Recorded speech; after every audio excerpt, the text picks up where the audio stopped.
Magandang araw po sa inyong lahat, lalong-lalo na po sa mga giliw nating tagapakinig.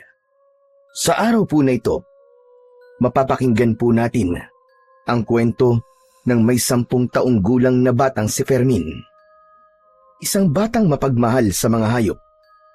At dahil sa pagmamalasakit niya sa mga hayop, ay maililigtas niya ang isang engkantadong butiki mula sa malupit na batang si Denver. Pagkakalooban siya ng isang kakaibang mutya na posibleng tumalo sa kampon ng mga kadiliman. Ano-ano kaya ang matutuklasan ni Fermin tungkol sa isang misteryosong pagkawala ng mga guro sa kanilang baryo? Magtagumpay kaya siya laban sa pinuno ng mga aswang na bangkilan? Sama-sama po nating pakinggan ang buhay at pakikipagsapalaran ng batang nakahuli sa mutya ng 2 buntot ng engkantadong butiki. Ngunit bago po ang lahat, huwag po nating kalimutang mag-subscribe at i-hit ang notification bell sa aking YouTube channel na The Voice Addict at Apong Isaak para sa mas marami pang makapigil hiningang kwentong aswang at katatakutan mula sa mundo ng kababalaghan. Umpisahan na po natin ang kwento. Berto, di ba? Daan-daan lang sa paglalagay ng butiki sa ibabaw ng bato. Mauubos kagad ang laruan natin yan eh. Hoy, teka! Ano ba kayo? Bakit yung pinaglalaroan ng mga butiki? Ano ginagawa nyo? Oh, wala kayong awa. Pakawalan nyo sila. Bakit ka ba nakikialam, ha? Butiki ka ba? Pambihira. Hanggang dito ba naman? Dinadala mo pa rin ang kayabangan mo? Hindi ako nagyayabang, Denver. Pero buhay rin ng butiki ang pinaglalaroan nyo. Sino ba nagsabi sa'yo pinaglalaroan namin ng mga butiki na yan, ha? Pinadadali ko lang ang buhay nila. Isa pa, hindi mo ba nakikita? Wala akong hawak na butiki. Sila ang naglalagay ng butiki sa bato para durugin ko. Para siguradong patay. Tumigil na kayo. Hindi sila laruan. At lalong hindi sila mga bagay na dapat yung durugin. May buhay rin sila at hindi kayo Diyos para kunin ang buhay nila, kaya tumigil na kayo. Pakawalan nyo ang mga butiki na yan. Eh anong gusto mo? Ikaw ang durugin ko, ganon? Pabihira naman, oo. Hanggang dito ba naman, Fermin? Mahilig ka pa rin magpabida? Ikaw na nga ang sikat sa school natin eh. Ikaw pa rin ang paborito ng teacher natin. Siyempre, nanay mo siya eh. Pati ba naman dito, magpapasikat ka pa rin? Hindi ako nagpapasikat, Denver. Ginagawa ko lang kung ano ang sa tingin ko'y tama. Hindi mga kagaya nyo. Wala na kayong ibang iniisip kundi sakta ng mga butiki na yan. Sa tingin mo, buhay pa sila? Hindi mo ba nakikita? Iisa na lang ang natitira sa kamay ni Berto. Huli ka na, patay na silang lahat. At itong natitira, papatayin ko na rin. Bakit ba ang lupit mo sa mga butiki, ha, Denver? Hindi ka naman nila inaano, ah. Anong hindi inaanong sinasabi mo? Ayusin mo nga. Hindi mo ba alam na masakit sa tenga ang mga huni nila? Nakakaasar. Dahilan dun, kaya malupit ka sa kanila. Pakawalan mo ang mga butiki na yan. Wala ka na magagawa.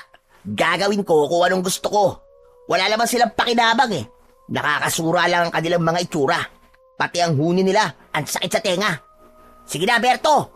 Ilagay mo na ang butiki sa ibabaw ng bato. Ipapakita ko lang kay Fermin kung paano ko dudurugin ang butiki sa harap niya. Akma na sanang ipapatong ni Berto ang butiki sa ibabaw ng malumot na bato. Ngunit mabilis na kinuha ni Fermin sa kamay ni Berto ang nakalaylay na butiki. Kumakawag-kawag pa yon na tila ba humihingi ng tulong sa kanya. Naramdaman ni Fermin ang butiki sa kanyang palad. Saktong pagkuyom niya ng kanyang kamao, tumama ang malakas na suntok ni Denver sa kanyang muka. Galit na galit itong ipinagtulakan siya. Subalit lumaban siya. Gumanti rin siya rito ng suntok. Tumama ang kanyang kamao sa bibig nito. Bumagsak sa lupa si Denver. Dahil sa ginawa ni Fermin, sumugod na rin sa kanyang kinaroroonan ang 4 pa nitong mga kasama. Pinagtulungan siyang bugbugin ng mga ito, subalit nagmatigas si Fermin. Kahit isang kamao lang ang nagagamit niyang panlaban sa mga ito, ay sinikap niyang huwag masaktan ang butiking nakakubli sa kanyang kamay. Sinalo niya ang maraming suntok at iniwasan ang bawat pagtama ng mga kamao ng mga kalaban. Ang 4 na kaibigan ni Denver ay mga estudyanteng mahilig maglaro ng mga hayop. Pinapatay nila o di kaya naman ay pinapahirapan. Kung minsan, gumagawa ang mga ito ng patibong na gawa sa tingting at sinulid. Ginagamitan nila yon ng pain para mahuli nila ito sa leeg. Kapag nagkakatuwaan naman, ay tinatanggalan nila ng buntot ang butiking nahuhuli nila. Tila ba, masaya silang nakikitang nasasaktan ang mga butiki. Dahil marami ang kalaban ni Fermin, bumagsak siya sa lupa. Naramdaman niya ang pagtungtong ng paa ni Denver sa kanyang tiyan. Tila ba isa siyang butiki na dinudurog sa ilalim ng talampakan nito. Nakangisi at punong-puno ng galit ang anyo ni Denver. Ngunit hindi siya nagpatalo sa sakit. Agad siyang umikot ng higa. Nakawala siya sa pagkakaapak ng paa ni Denver sa kanya. Ibigay mo na sa amin ang butike, Fermin. Kung ayaw mong basagin ko ng suntok ang pagmumukha mo. Hindi niyo ito makukuha sa akin, Denver. Sumusobra na kayo. Wala na kayong awa sa mga hayop. Abat, masyado ka naman yatang nagpapakabayani sa butiking yan, ha, Fermin? Baka mamaya niyan magkapalit kayo ng muka. Ikaw rin, sige ka.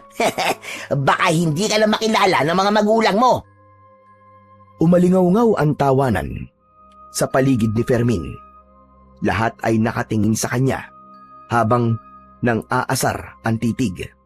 Naramdaman niya ang mahinang paggalaw ng butiki sa loob ng kanyang kamay. Kaya naman, mas pinanindigan niya sa mga kalaban na hindi niya ibabalik ang butiki. Maya-maya pa ay narinig nila ang mabilis na yabag ng paa ng taong papalapit sa kanilang kinaroroonan. Kasunod ng malakas na sigaw ng may 40 taong gulang na si Mang Emil. Meron dalang pagkain ang kanyang ama para sa kanyang ina na si Aling Tera. Hoy, kayo! Ano ginagawa niyo sa anak ko, ha? Aba, wala kaming ginagawang masama dyan sa anak mo, no? Siya pa nga ang nakikialam sa amin, eh. Pagsabihan mo naman yung anak mo, Mang Emil. Pakialamero, eh. Tumigil ka, Denver. May kabuluhan ang ginagawa ko. At hindi ako pakialamero. Teka. Ano na naman bang pinagtatalunan niyo ni Denver, anak? Araw-araw na lang kayo nag-aaway, ah. Ano bang pinakialaman mo? Sos! Dapat ba ganyan ang tatay? Magtatanong pa? Eh nakita naman na pakialamero talaga yung anak mo. Huh! Paluin nyo na kagad nang magtanda. Tumigil ka, ah. Wala kang galang, ah. At sino ka naman para igalang ko? Hindi naman kita tatay, ah. Saka pwede ba? Ibalik nyo na lang sa akin ang butike na nasa kamay niya. Sa akin yun, eh. Tay, hindi ko pa ibibigay sa kanila to. Pinapatay po nila ang mga butiki. At ito na lang po na iligtas ko sa lahat po ng mga pinatay nila. Anak, totoo ba yung sinasabi mo? Opo, Tay. Kaya po kami nagkakagulo ngayon ay dahil inagaw ko po sa kanilang butiki. Marami po silang pinatay na butiki, Tay. Kaya kahit na anong mangyari, hindi ko po ibibigay sa kanila to, Tay. Aba, Diyos ko po. Bakit niyo naman pinapatay ang mga butiki? Wala naman silang kasalanan sa inyo, ah. Ano ba mga pumasok sa isip nyo at nagkakaganyan kayo mga bata kayo? Ayun! Nakahanap ng kakampi si Fermin. Isang konsentidor na tatay. Tumigil ka! Kahit hindi si Fermin ang batang nasa kalagayan niya, ayun din ang gagawin ko. Wala kayong karapatan na pumatay ng mga hayop. Pambihirang kamalasan to. Pareho pala kayong may sira ng ulo, eh. Wala akong pakialam sa buhay ng mga hayop o ng butiki. Ang gusto ko, ibalik nyo ang butiki na nasa kamay ni Fermin. Lintik na yan. Ngayon lang ako nakakita ng ama na kinukonsinti ang kalokohan ng anak. Hindi kalokohan ang pagliligtas sa buhay ng butike. Saka wala kang karapatan na bastusin ang tatay ko sa harapan ko! Tuluyan nang hindi nakapagtimpi ng galit si Fermin. Tumakbo siya papalapit kay Denver. Para sa kanya, matatanggap niyang pagsalitaan siya ng masama ng ibang tao. Pero ang bastusin ang kanyang ama sa harapan niya ay ibang usapan na. Kumukulo ang dugo niya sa galit, kaya nang tuluyan siyang makalapit dito. Isang malakas na suntok ang dumapo sa mukha nito.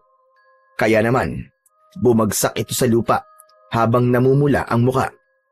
Ang mga kaeskwela naman nila ay kumaripas ng takbo, papalayo sa kanilang kinaroroonan. Matalim ang tingin ni Denver nang tumayo ito. Bumaba ang tingin nito sa kanyang nakakuyom na kamao, kung saan ay nararamdaman niyang walang tigil sa paggalaw ang butiki na parabang gusto nang tumakas. Umalingaw-ngaw ang malakas na boses ni Denver habang nakaduro ang daliri nito sa kanilang mag-ama. Pagsisisihan niyo to. Tandaan niyo yan. Hindi ako makakapayag na hindi ako makakaganti sa inyong dalawa. Abat, sumusobra ka ng bata ka. Ganyan ka ba pinalaki ng mga magulang mo, ha? Bastos! Tay, wala na po mga magulang si Denver. Palaboy po siya at nakikitira sa classroom namin. Umaasa lamang siya sa mga batang kaya niyang takutin para hingan ng pera, pambili po ng pagkain niya. Nakakapag-aral po siya dahil sa kawang gawa ng mga teacher namin sa school. Pero imbis kabutihan ang ipakita niya, kasamaan pa po ang iginaganti niya sa mga guro. Abat, talaga palang wala kang kwentang bata, ano? Kaya pala wala kang modo at lumaki kang bastos dahil wala kang mga magulang na nagpalaki sa'yo. Imbis na katuwaan ka, ay kasusuraan ka pa dahil sa masama mong ugali. Wala kang pakialam kung meron akong magulang o wala. Ito ang tandaan nyo. Gaganti talaga ako, kaya humanda kayo. Pagsisisihan nyo ang ginawa nyo. Ipapatikim ko sa inyo ang galit ko. Tandaan nyo yan! Hindi na hinintay ni Denver na makasagot si Mang Emil. Tumakbo itong papalayo sa kanilang kinaroroonan at naglaho sa madilim na bahagi ng kakahuyan. Naiwan si Mang Emil at Fermin sa gitna ng kagubatan. Si Mang Emil na isang magsasaka ay merong sapat na kinikita para itaguyod ang kanilang pamilya. Katuwang si Aling Tera na isa namang mabait na guro sa mababang antas ng paaralan ng elementarya, kung saan ay nasa 3 baitang naman si Fermin sa ilalim ng pagtuturo ng kanyang sariling ina. Kaya hindi naging mahirap sa kanila ang buhay. Ang baryo ng Marigondon ay baryong sagana sa likas na yaman ng gubat.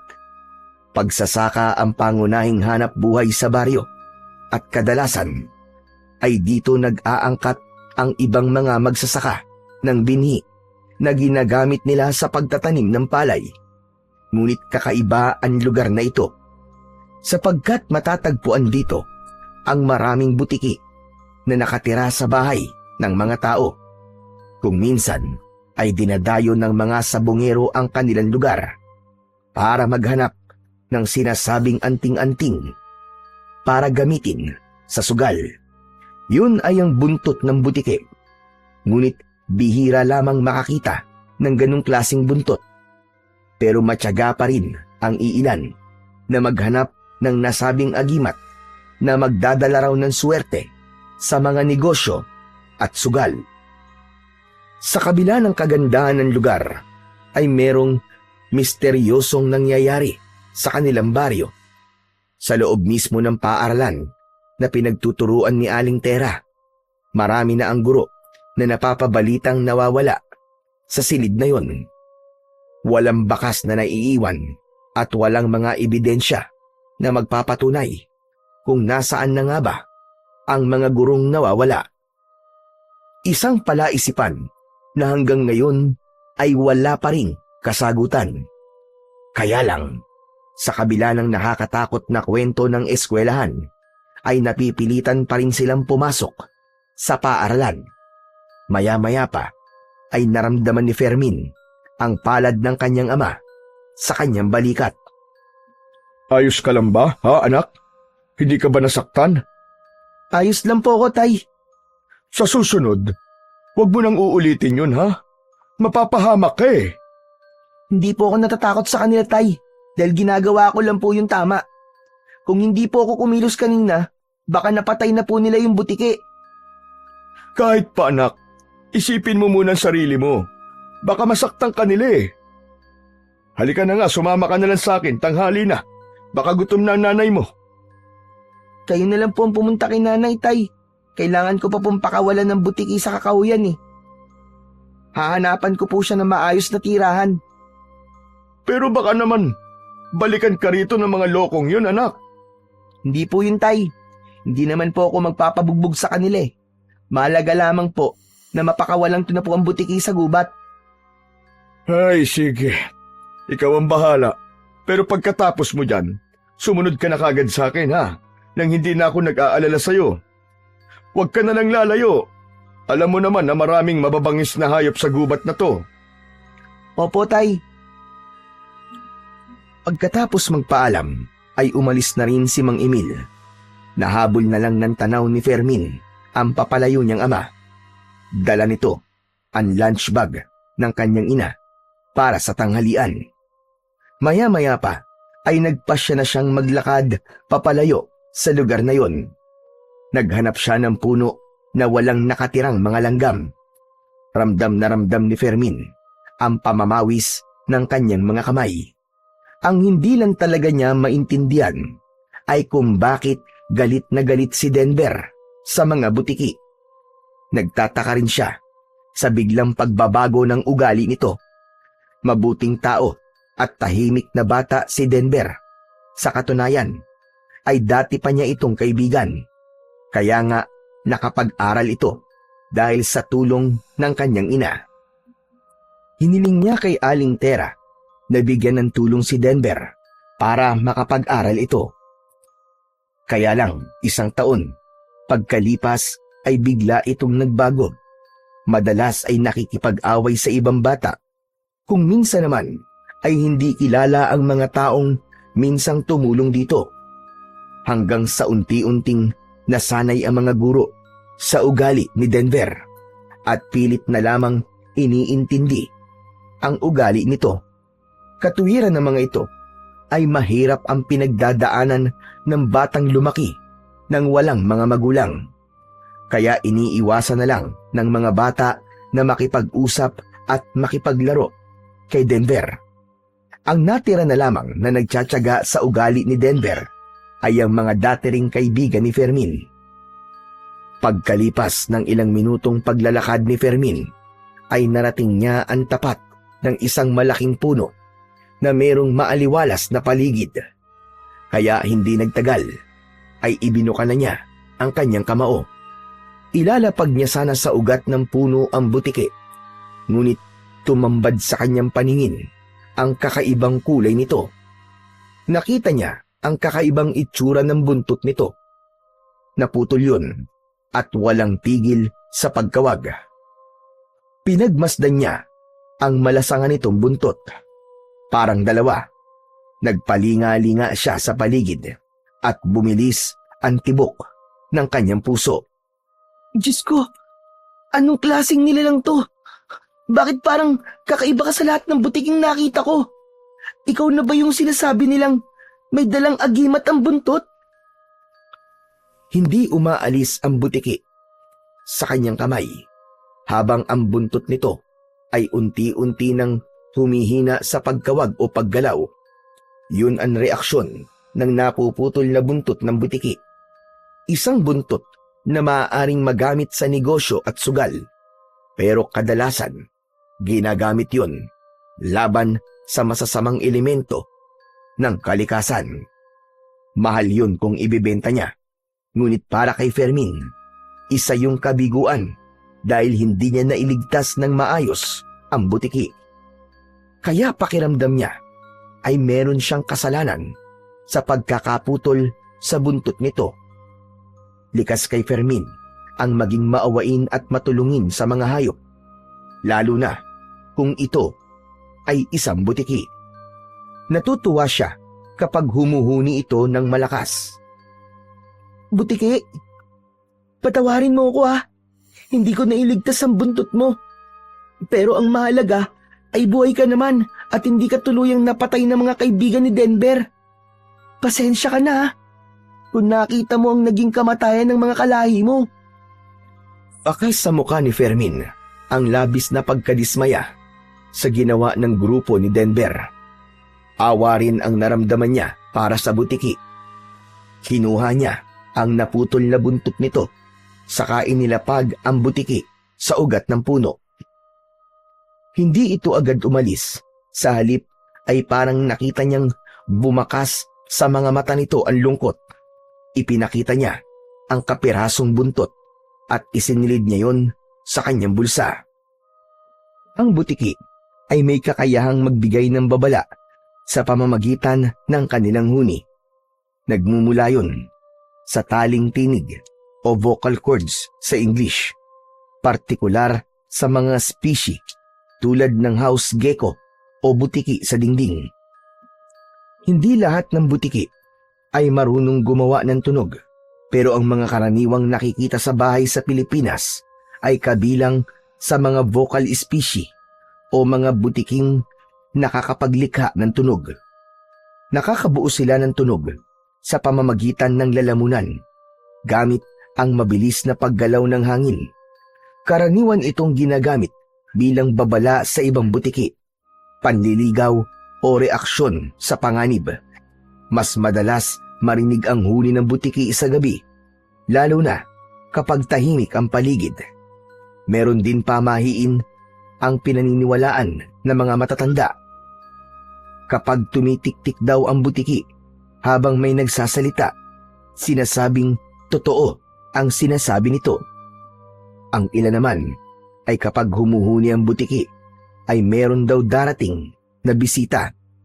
Habang ang mga tao naman na nakatira sa baryo ng Marigondon ay naniniwala na ito ay babala o paalala mula sa espiritu o kalikasan. Huwag ka mag-alala. Iingatan ko ang buntot mo para sa'yo. Hindi na natapos ni Fermin ang kanyang sasabihin nang mula sa kanyang harapan ay bumalot ang kulay asul na liwanag sa katawan ng butiki. Hindi siya nakapagsalita dahil sa gulat. Nanlalaki ang kanyang mga mata na hindi inaalis ang tingin sa butiking nagkaroon ng kakaibang balat. Bumilis ang tibok ng kanyang puso. Nanginig ang kanyang katawan nang marinig niya ang kakaibang boses nito. Huwag kang matakot, Fermin. Diyos ko! Sino ka? Anong kailangan mo sa akin? Saka bakit ka nagsasalita? Ako to si Dagul, ang engkantadong butiki na tutulong sa'yo upang masugpo ang nagbabantang panganib sa baryo ng Marigondon. Nalalapit ng pagsalakay ng mga aswang at marami ng buhay na nawawala dahil sa matinding paghihiganti ng isang makapangyarihang aswang na bangkilan. Diyos ko! Ano ba sinasabi mo? Hindi ko kayo naiintindihan eh. Pakinggan mong mabuti ang mga sasabihin ko, Fermin. Ikaw ang batang pinili ko para sa mutya. Magtataglay ka ng kakayahang malakidlat sa bilis. Lahat ng kakayahan ng isang butiki ay tataglayin mo. At ang kaputol ng buntot ko, ang mutyang tutulong sa'yo para labanan ng lumalakas na puwersa ng kadiliman. Pero, bakit ako ang pinili nyo? Sapagkat mabuti kang bata, Fermin, at bukal sa loob mo ang pagliligtas sa buhay ko. Kailangan ko ang tulong mo dahil ang pagkakaputol sa buntot ko ay palatandaan na hindi pa ako makakabalik sa mundo ko kapag hindi mo pa natatalo ang aswang na bangkilan. Kailangan ko ang tulong mo, Fermin, at tutulungan din kita kung paano mo sila matatalo. Teka, sila? Ano bang ibig mo sabihin? Marami sila? Oo. Nakapagparami na sila ng mga alagad. Lahat ay biktima ng itim na kapangyarihan ng pinuno ng aswang. Malupit at malakas ang aswang na tinutukoy ko, Fermin, sapagkat malaya pa rin siyang gumagawa ng kasamaan Ano bang maitutulong ko sa inyo? Tuparin mo ang misyon. Pigilan mo ang lumalakas na puwersa ng kadiliman. Sa sandaling mawasak mo ang perlas ng aswang, saka lang din magbubukas ang lagusan, papunta sa mundo namin. Mapanganib ang pinuno, kaya mag-iingat ka, Fermin. Teka, sandali lang. Hindi ko pa tinatanggap ang mutya na sinasabi mo. Wala ka na magagawa, dahil pagkatapos mong mahawakan ang kaputol ng buntot ko, nasa kamay mo na ang mutya. Pero, hindi ko kayang lumaban sa mga aswang eh. Kaya mo yan. May tiwala ako sa'yo. Tandaan mo, ang kalaban mong bangkilan ay hindi kagad nakikilala ng mutya dahil may hawak itong perlas ng pagkaaswang. Samantalang habang hawak mo mutya ng 2 buntot ng butiki, ay hindi ka basta-bastang matutunton ng pinuno ng mga aswang. Sige, total wala naman akong magagawa eh. Tatanggapin ko ng misyon para tulungan po kayong makabalik na sa mundo nyo at matalo ng tuluyan ang pinuno ng mga aswang. Fermin, meron siyang kinalaman sa pagkawala ng mga guro sa baryo. Kaya kailangan mo siyang mahanap para mapigilan ang pambibiktima niya sa mga tao. Merong kakayahan ng mga bangkilan. Ano bang kakayahan at uri ng aswang ang mga bangkilan? May kakayahan silang mag-anyong aso, ibon, baboy ramo, at isang anyo ng panggagaya o shape-shifting sa English. Nalilipat nila ang pagiging aswang sa pamamagitan ng pagsali ng itim na perlas mula sa kanilang bibig patungo sa bibig ng taong nais nilang gawing aswang. Kapag nahawa ng tao sa pagiging aswang, saka lang maibabalik ang perlas sa pinuno sa oras na bumilog na ang buwan. Kung ganun po, marahil nakapagparami na nga po sila ng mga alagad. Tama ka. Kaya kailangan kong tulong mo. Sirain mo ang itim na perlas upang mabuksan ang lagusan papunta sa mundo ko. Hindi mo ako kailangan pakawalan sa gubat na to, sapagkat ako mismo magsisilbi mong gabay laban sa mga aswang. Ituturo ko sa'yo kung paano magagamit ang mutya. Subalit ikaw pa rin ang gagawa ng paraan para makilala ang nagtatagong aswang sa ibang katauhan. Kung ganun po, maaaring iba na ang kanyang anyo ngayon? Mahihirapan na po tayong makikilala siya kung ganun. Tama ka, Fermin. Ngunit hindi magiging madali ang pagtukoy sa kanyang pagkakakilanlan. Tandaan mo na meron din siyang hawak na perlas na may kakayahang labanan ng kapangyarihan mo. Naiintindihan ko na po kung ano po ang ibig niyo sabihin. Maraming salamat, Fermin. Umaasa ako na tayong dalawa lamang ang makakaalam sa bagay na to. Opo, naiintindihan ko po. Mahal na engkantado. Dagol na lang. Ayoko masyadong formal. Hindi ako sanay. Matagal na ako nandito sa mundo nyo, kaya parang naiilang ako kapag tinatawag mo akong mahal na engkantado. Ituring mo kong isang kaibigan, Fermin. Natawa na lamang si Fermin sa bahaging yon ng sinabi ni Dagul. Maya-maya pa ay mabilis na gumapang ang butiki sa kanyang balikat. Saka naisip ni Fermin na sumunod na sa kanyang ama sa school para makita ang kanyang ina. Habang naglalakad ay biglang kinabahan si Fermin. Hindi niya maipaliwanag ang pag-aalalang nararamdaman niya, kaya mas nilakihan niya ang hakbang ng kanyang mga paa. Bakit bigla ka nagmamadali sa paglalakad, Fermin? Bigla kasi akong kinabahan at pumasok sa isip ko si nanay. Naalala ko kasi ang mga sinabi mo kanina tungkol sa mga guro na nawawala sa paaralan ko. Kung ganun, kailangan mo magmadali, Fermin. May paniniwalang nararamdaman ng anak kapag mayroong masamang mangyayari sa kanyang ina. Isa pa, hindi ka na ngayon isang ordinaryong bata. Malaki ang posibilidad na nakaatang sa mga balikat mo. Kaya ang bawat pag-aalala na mararamdaman mo ay bibigyan mo ng halaga para makapagligtas ka ng tao. Hindi napansin ni Fermin na ang hakbang niyang mabilis ay para ng kidlat na agad siyang nakarating sa school. Mula sa kanyang kinatatayuan ay natanaw niya ang silid ng kanyang ina. Maraming guro ang nasa loob ng classroom. Ang mga bata naman ay nagsisiksikan habang nakasilip sa labas ng bintana. Bumundol ang kaba sa kanyang dibdib nang marinig ang malakas na boses ng kanyang ama. Nagwawala ito at hinahanap ang kanyang ina. Tila ayaw humakbang ng kanyang paa papalapit sa silid-aralan na pinagtuturuan ng kanyang ina. Nanlalamig ang kanyang mga kamay at nanginginig na ang kanyang tuhod. Diyos ko! Hindi! Sana mali ako! Sana hindi ito totoo! Walang natanggap na tugon si Fermin mula kay Dagul. Tahimik itong nakamasid sa silid-aralan na pinagkakaguluhan ng mga tao. Tila nabigla rin ito sa mga nangyayari. Hindi nga nagtagal ay nagawa ni Fermin na makalapit sa silid. Lumabas si Mang Emil na butil-butil ang pawis sa noo. Mabilis na tumakbo si Fermin papalapit sa kanyang ama. Nang makalapit siya rito, ay bigla itong napahagulgul ng iyak. Sa itsura na yon ni Mang Emil, pakiramdam ni Fermin ay gumuho na rin ang kanilang mundo. Tay, ano po nangyari? Nasaan po si nanay? Fermin, anak. Ang nanay mo. Nawawala ang nanay mo, anak. Tay, paano pong nawawala? Sabihin nyo. Nasaan po si nanay? Kanina pagdating ko, marami ng tao. Nakita ko sa sahig. Nagkalat ang dugo. Hindi ko alam kung kay Tera ang dugong yun. Natatakot ako. Baka napano na ang nanay mo, anak.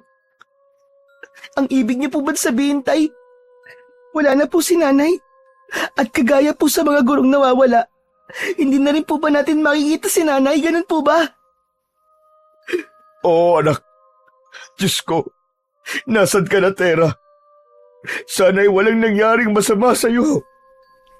Hindi pwede, tay. Hahanapin ko po si nanay. Ngunit saan mo siya hahanapin, anak? Ni wala nga nakapansin kung lumabas siya ng classroom kanina.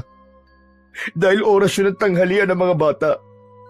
Sinabi ko naman sa kanya kagabi na wag na siyang mag-iisa sa school nyo. Pero hindi siya nakinig. Kaya ito, nangyari ito sa kanya. Hindi natin alam kung saan siya dinala ng taong kumuha sa kanya. Hahanapin ko po si nanay, tay. Kahit na anong mangyari, ibabalik ko po siya sa bahay natin ng buhay. Lalong lumakas ang hagulgol ng iyak ni Mang Emil habang pinag-uusapan ng mga tao ang nangyari sa kanyang ina na si Aling Tera. Pakiramdam niya ay merong tinik na nakabaon sa kanyang dibdib. Naramdaman niya na niyakap siya ng kanyang ama. Mahigpit at hindi nito napapansin ang butiki na si Dagul sa kanyang balikat. Tila iniisip rin ito kung saan nagpunta ang ina ni Fermin. Maya-maya pa ay naramdaman ni Fermin ang pagluwag ng yakap sa kanyang katawan ni Mang Emil at iniabot sa kanya ang 3 lumang larawan. Tay, ano po ito? Yan na lamang ang nakita ko sa sahig nang pumasok ako. Pagbastad mo ang mga larawan ng mga bata. Pati na ang guro sa gitna. Pero tay, wala na pong mga ulon larawan ng guro sa litrato. Ang hawak mo ay larawan ng nanay mo, anak. Ang 2 pang natitirang larawan ay litrato ng 2 guro na una nang nawala sa silid na to. Matagal na pinagmasdan ni Fermin ang larawan na nasa kanyang kamay. Kapansin-pansin ang mga nawawalang muka sa litrato. Habang makikilala mo lang ay sa damit ng gurong nakaupo sa gitna ng estudyante ng mga ito. Itinago ni Fermin ang 3 larawan sa kanyang bulsa dahil gagamitin niya yun na batayan para hanapin ang kanyang ina. Pumatak ang masaganang luha sa kanyang mga mata. Ngunit sa muli niyang pagsulyap sa loob ng classroom, kitang-kita niya mula sa bintana ang isang matandang lalaki. Nakatingin ito sa lumang blackboard na merong nakasulat na ibang lingwahe. Hindi yun napapansin ng mga tao dahil iniisip ng mga ito na baka bata lang ang may gawa nun. Bumundol ang kaba sa dibdib ni Fermin nang saglit na magtama ang kanilang paningin ng matanda. Akma na sanang lalapit siya rito nang maramdaman niya ang paghawak ng kamay ng kanyang ama sa braso niya.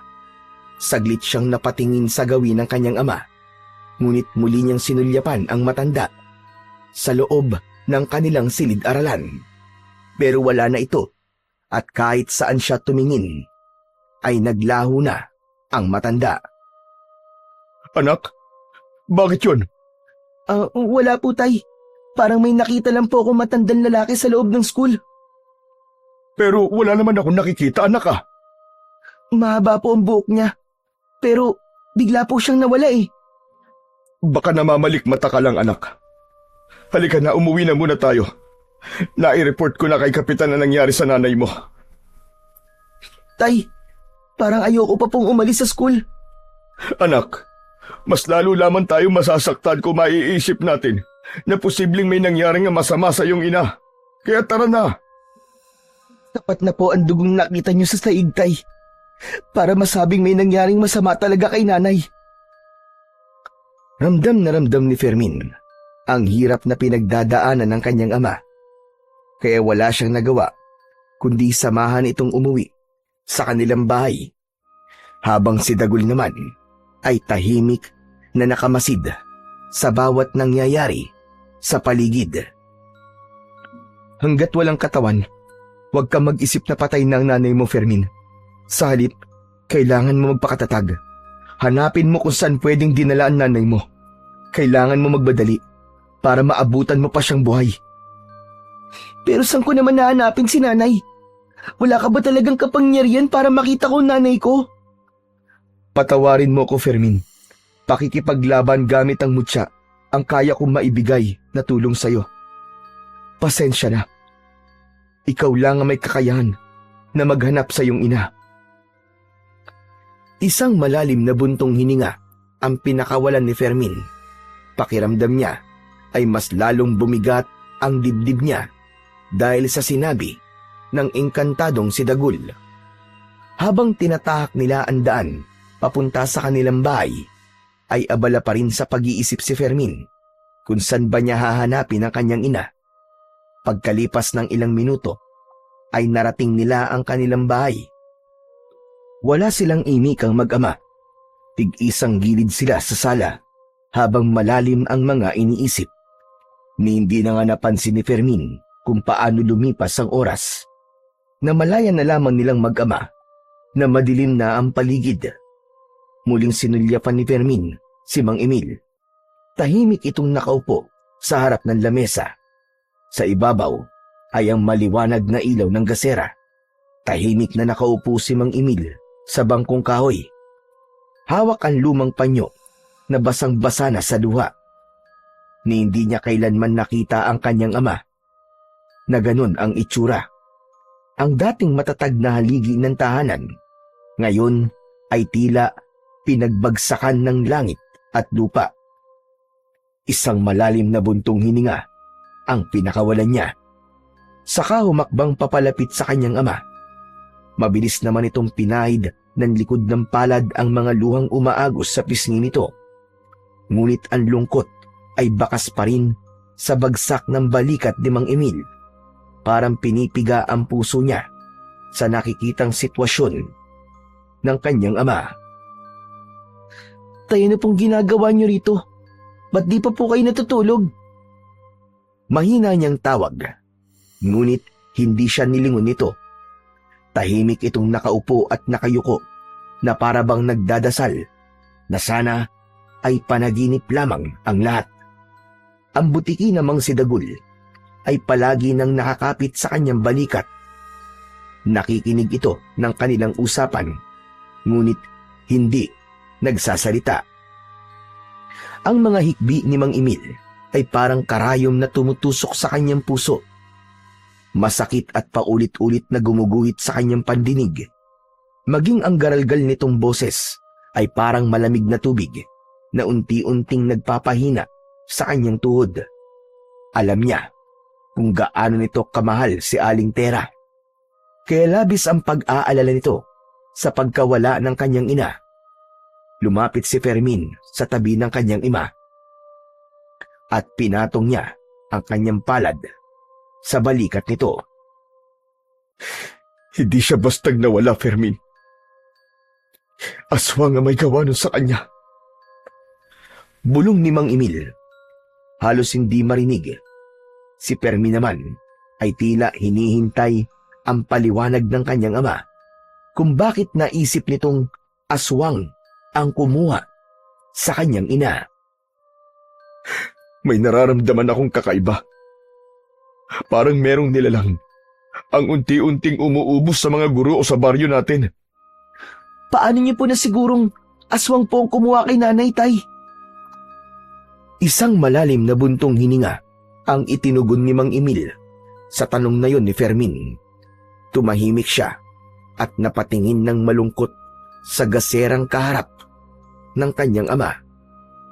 Sa kanyang puso, may gumapang na takot, hindi lang dahil sa pagkawala ng kanyang ina, kundi sa posibilidad na may mas malalim na dahilan kung bakit marami ang guro na nawawala sa kanilang lugar.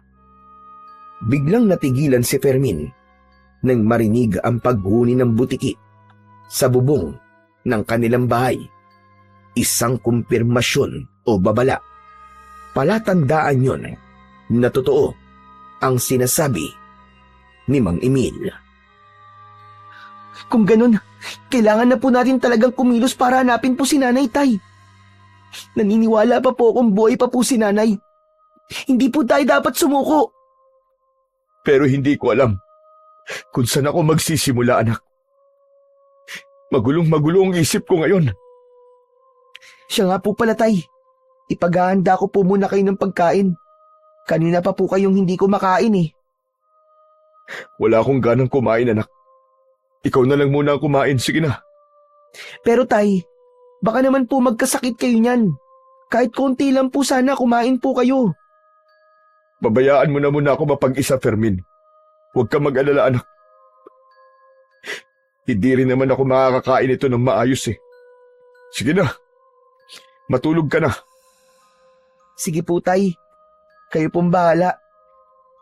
Mabigat ang hakbang ng mga paa na umalis sa tabi ni Mang Emil, si Fermin. Malungkot siyang lumapit sa pintuan ng kanyang silid. Bago pumasok, ay sinulyapan niya ang kanyang ama na nakaupo pa rin sa bangko, paharap sa lamesa, habang si Dagul naman ay nasa balikat pa rin niya. Maya-maya pa, ay lumipat sa kanyang braso. Saka lang siya dumiretso ng pasok sa loob ng kanyang silid. Bumungad sa kanyang paningin ang nakahandang damit na pantulog. Madalas na si Aling Tera ang naghahanda nun kapag gabi na. Naluluwang nilapitan ni Fermin ang katre na gawa sa kawayan at napatanaw sa labas ng kanyang nakabukas na bintana. Naupo siya sa gilid ng katre at tumingin sa butiki na nasa braso niya.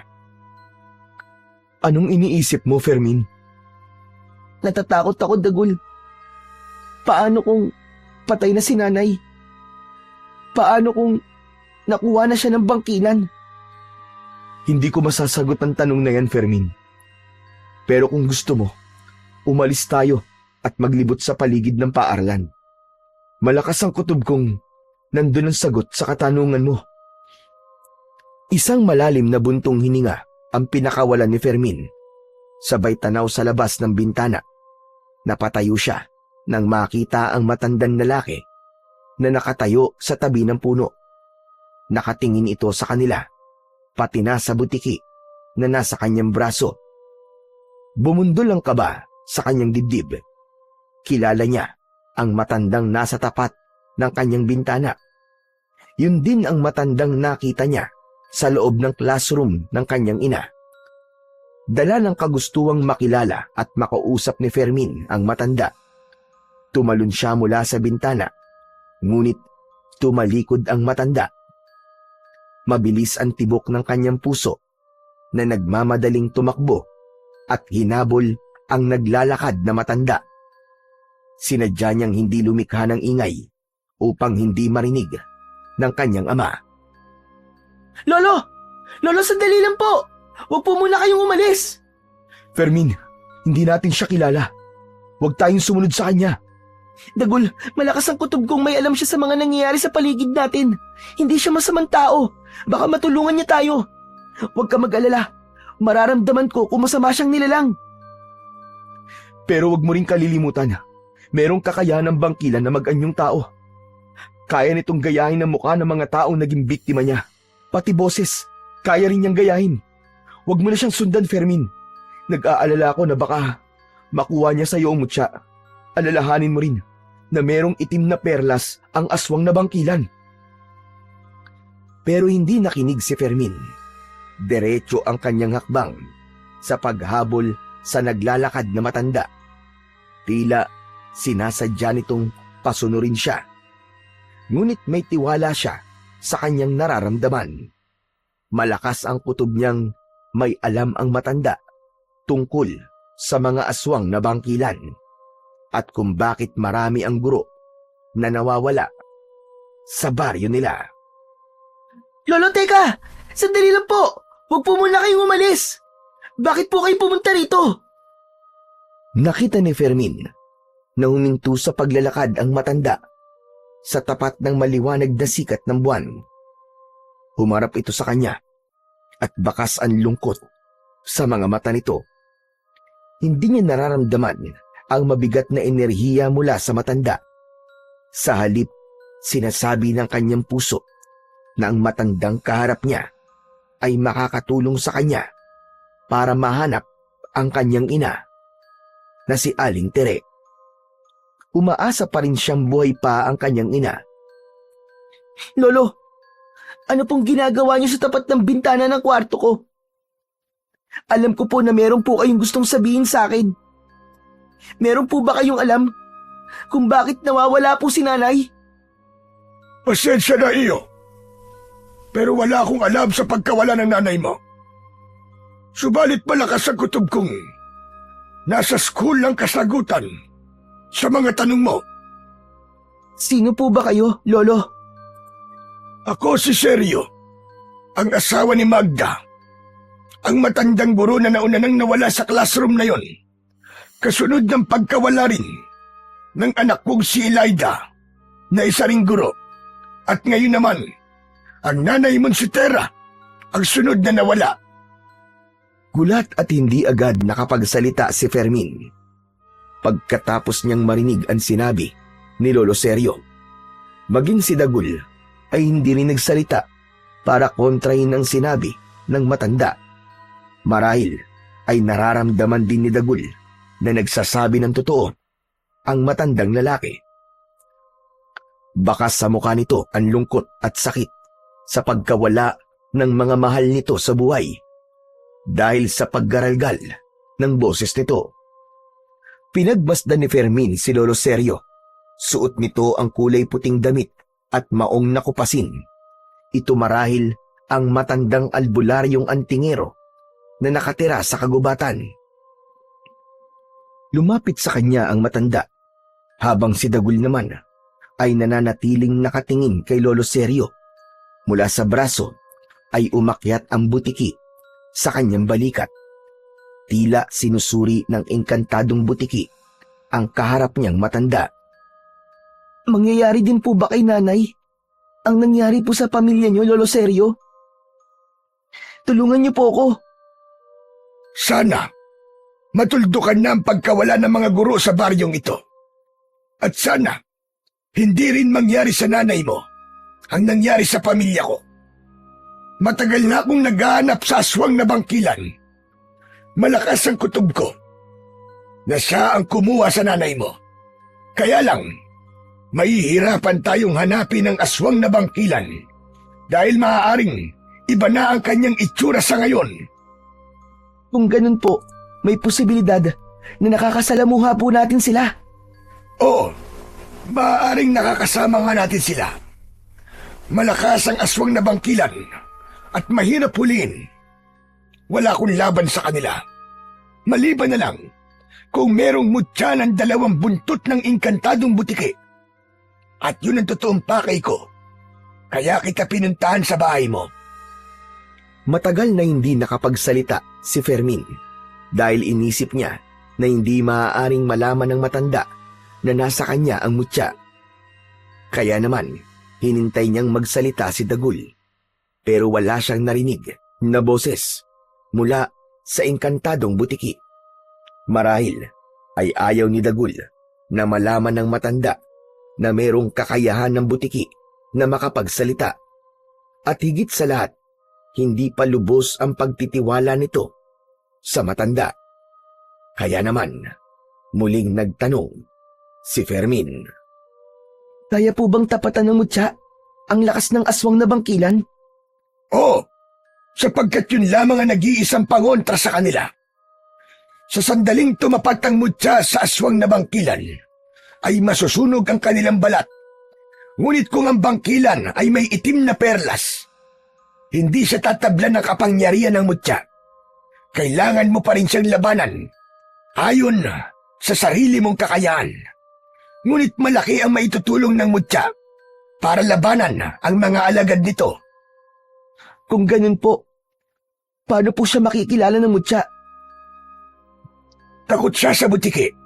Kahit malakas ang kanyang kapangyarihan, takot siya sa huni nito. Kaya ayaw niyang makakita ng butiki. Kahit maganyong tao siya, ay makakaramdam siya ng sakit sa oras na magkita sila ng butiki. Ang butiki na nasa balikat mo ay isang inkantadong butiki. Tama ba? Paano niyo pong nalaman, Lolo Seryo? Matanda na ako, iho. At hindi ka makakapagsinungaling sa akin.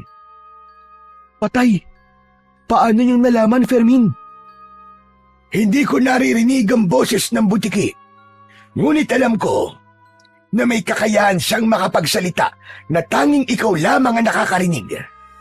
Nakikita ko ang palatandaan ng pagiging engkantado niya sa pamamagitan ng kulay.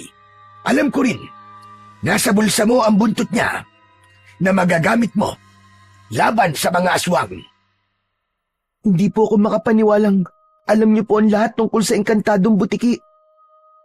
Siya po si Dagul.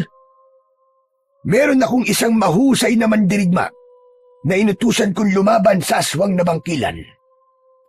Isa siyang magaling na manunugis ng aswang.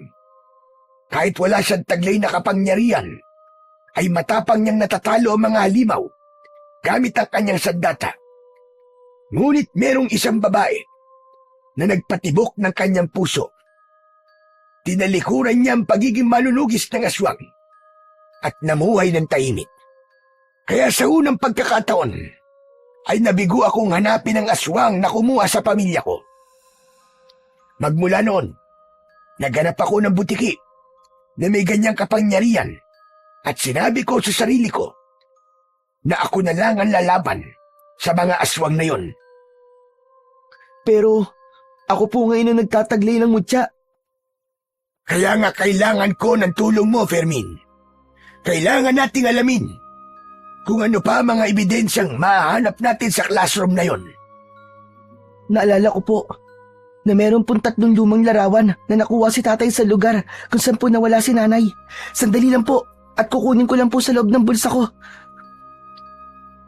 Mabilis na dinukot ni Fermin ang larawan sa bulsa at ibinigay niya yon sa matandang lalaki. Nanginginig ang kamay nito na pinagmasdan ng larawan. Lahat ng mga guro na naroon ay may pilas sa bahagi ng litrato. Sa banda ng ulo ng guro, tila sinadya na huwag ipakita kung sino ang guro na nakaupo sa bangko.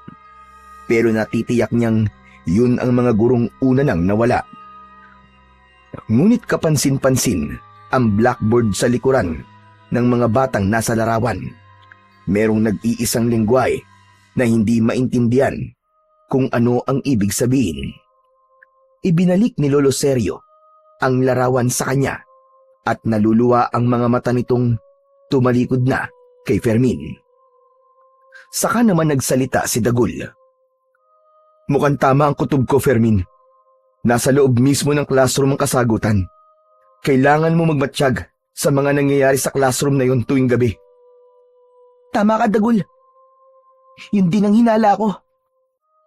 Humarap si Lolo Sergio kay Fermin. Narinig nito ang mga sinabi ni Fermin habang kausap ang butiki. Saktong nailagay ni Fermin ang lumang larawan sa kanyang bulsa. Naramdaman niya ang pag-iinit ng kanyang mutya sa kabila ng kanyang bulsa. Naramdaman din yun ni Dagul. Mukhang hindi tayo nag-iisa sa lugar na to, Fermin. Lolo Sergio, kailangan niyo na po sumama sa bahay. Nararamdaman ko po na merong mga nilalang sa paligid natin. Akma na sanang aalisin na Fermin at Lolo Sergio nang makitang merong mga anino ang nakatayo sa kanilang harapan. Huli na para umalis sila sa lugar na yon dahil ang simoy ng hangin ay naging kakaiba at ang paligid ay naging maalinsangan. Fermin, ihanda mong mutya. Nasa panganib tayo. Mabilis na dinukot ni Fermin ang putol na buntot ng butiki sa kanyang bulsa at hindi siya makapaniwala nang biglang lumiwanag yun at humaba na parang isang latigo. Gumuhit ang malaapoy na liwanag sa mismong katawan ng latigo. Mula sa kulay kahel ay naging isang mabangis na sandata ang mutya ng 2 buntot ng engkantadong butiki. Lumalagablab ang apoy mula sa kanyang sandata, kasabay ng kaluskos sa paligid. Mula sa dilim, unti-unting lumitaw ang mga anino, mga nilalang na may mga mata ng uwak, balat ng baboy ramo. Ang mga bangkilan, nagsimula silang umangil. Hindi sila bastang mga aswang. Sila ang tagapagmana ng itim na perlas, ang mga bantay ng sinaunang sumpa ng mga halimaw. Nakangisi ang mga yon. Tila alam ang sandatang hawak ni Fermin. Ihagupit mo ang latigo sa lupa upang ang ibang nilalang na nagtatago sa likod ng mga puno ay mapilitang lumabas. Hindi nila kakayanin ang ingay ng latigo. Hindi nila kasama ang pinuno, kaya mapapatay mo sila gamit ang sandata mo. Isang malakas na paggugupit sa lupa ang ginawa ni Fermin gamit ang latigo ng butiki. Si Lolo Sergio ay pumwesto sa likod ni Fermin. Isa-isang lumapit ang mga bangkilan, paikot sa kanilang kinaroroonan. Tila hindi alam ang epekto ng kapangyarihan ng batang nagtataglay ng mutya. Ang lupa ay tila humihinga sa ilalim ng kanilang mga paa. Bawat galaw ng dahon sa paligid ay matalas na pinakikiramdaman ni Fermin. Ang hangin ay mabigat, amoy dugo. Tumalon ang bangkilan na kulay abo at sa pagbagsak nito sa kanyang harapan ay umalingaw-ngaw ang tunog ng kanyang sandata sa paligid. Pinuluputan ng latigo ang leeg ng aswang at sa paghila ni Fermin, nasunog ang katawan ng halimaw. Napuno ng pag-angil ang buong paligid mula sa mga aswang na bangkilan. Nakita ng mga ito kung gaano kalakas ang latigo ni Fermin. Ganyan nga, Fermin. Marahil ay hindi nila alam na taglay mo ang mutya ng 2 buntot ng engkantadong butiki. Sa muling pagsugod ng mga aswang sa kinaroroonan ni Lolo Sergio at Fermin, ay mabilis siyang umikot sa ere upang iwasan ang kalmot ng aswang. Ginamit niya ang siko para patamaan ng batok ng nilalang. Sa pagbagsak nito sa lupa, ay hinagupit niya ito ng kanyang latigo. Tinamaan ito sa dibdib. Kasunod ng pagkikikisay ng katawan nito, gumagapang ang apoy at unti-unting nasusunog ang katawan. Sa pag-angat ng paningin ni Fermin, napansin niyang tila umaatras na ang mga kalaban. Nakangisi ang mga ito, ngunit bakas sa mapupulang mga mata ng mga aswang ang labis na takot. Ngunit sumugod kagad si Fermin. Kumilos siya na parabang sinasaniban ng espiritu ng kapangyarihan ng mutya. Habang ang makikita sa dilim ay ang naglalagablab na apoy sa hawak niyang latigo. Bawat wasiwas at hagupit ng latigo sa katawan ng mga aswang na bangkilan ay isa-isa rin na bumabagsak ang mga ito sa lupa. Kasabay ng pagkalat ng apoy sa katawan ng mga ito, hanggang sa masunog na parang mga papel. Si Lolo Sergio ay natulala at hindi makapaniwala sa husay na ipinakita ni Fermin pagdating sa pakikipaglaban. Ito na ang katapusan yung lahat! Hanggat hindi ko nahahanap si nanay, ako magsisilbing apoy na susudog sa inyong mga katawan! Pinalot ng mga pag-angil, liwanag ng apoy at galit ang buong paligid ni Fermin, habang si Dagul naman ay nanatiling nakakapit sa kanyang balikat. Ang natitirang mga bangkilan ay sumugod kay Fermin. Ang mga kuko nito ay tila bakal. Ang hininga ay malalim na punong-puno ng galit. Ngunit sa bawat hampas ni Fermin, may tunog na parang kampa ng basag. Isang alingawngaw na nagpapayanig sa buong paligid. Isang malakas na pagbuwit sa hangin ang ginawa ni Fermin gamit ang latigo. Lahat ng tamaan ng kanyang sandata ay nasusunog ang katawan at naglalaho. 1, 2, 3 bangkilan ang bumagsak sa lupa. Ang kanilang katawan ay naging abo na tinangay ng hangin, hanggang sa tuluyang kumalat ang katahimikan sa buong paligid. Natalo lahat ni Fermin ang mga bangkilan na umatake sa kanila. Magaling, Fermin! Natalo mo mga aswang! Hindi ako makapaniwala na magagawa mo matalo ang mga aswang na bangkilan. Saan mo natutunan ang pakikipaglaban sa mga aswang, Fermin? Palagi po akong tinuturuan ni tatay, lalo na po sa paggamit ng iba't ibang uri ng sandata. Kaya hindi po ako nahirapan sa paggamit po ng latigo. Fermin, kailangan na muna nating umalis sa lugar na to. Lolo Sergio, sumama na po muna kayo sa bahay. Hindi po ligtas ang lugar na to para sa inyo. Halika na po. Kung ganon, ay kailangan na natin magmadali. Nauna nang naglakad si Fermin. Kasunod ang matandang nagmamadali sa paghakbang papunta sa kanilang bahay. Panayanlingan nila sa paligid. Saka lamang naglaho ang liwanag sa kamay ni Fermin at ang latigo ay bumalik sa dating itsura nito. Naging buntot ulit ito ng butiki. Mahigpit ang pagkuyom ng kamao ni Fermin para ingatan ang mutya. Pagkalipas ng ilang minutong paglalakad, narating nila ang bahay ni Fermin. Sa pagkakataong yun, ay tanaw niya ang bukas na gasera ng kanyang ama. Habang hindi niya alam kung paano niya maipapaliwanag sa kanyang ama kung saan siya nanggaling. Sabihin mo sa tatay mo ang totoong nangyari sa iyo, Fermin. Tutal, alam naman na ni Lolo Sergio ang tungkol sa akin. Dapat lamang na malaman na rin ni Mang Emil ang tungkol sa misyon mo. Kaya lang, paano ko naman may papaliwanag sa kanya na nanggaling ako sa gubat? Ako ang magpapaliwanag sa kanya, Fermin. Kaya huwag ka mag-alala. Halika, sumunod ka sa akin. Isang malalim na buntong hininga ang pinakawalan ni Fermin bago siya tuluyang pumasok sa kanilang bahay. Nagulat si Mang Emil nang makita ang anak na pumasok sa pintuan ng kanilang balkonay. Napatayo ito at titig na titig sa muka ni Lolo Sergio. Fermin? Teka, bakit kasama mo si Lolo Sergio?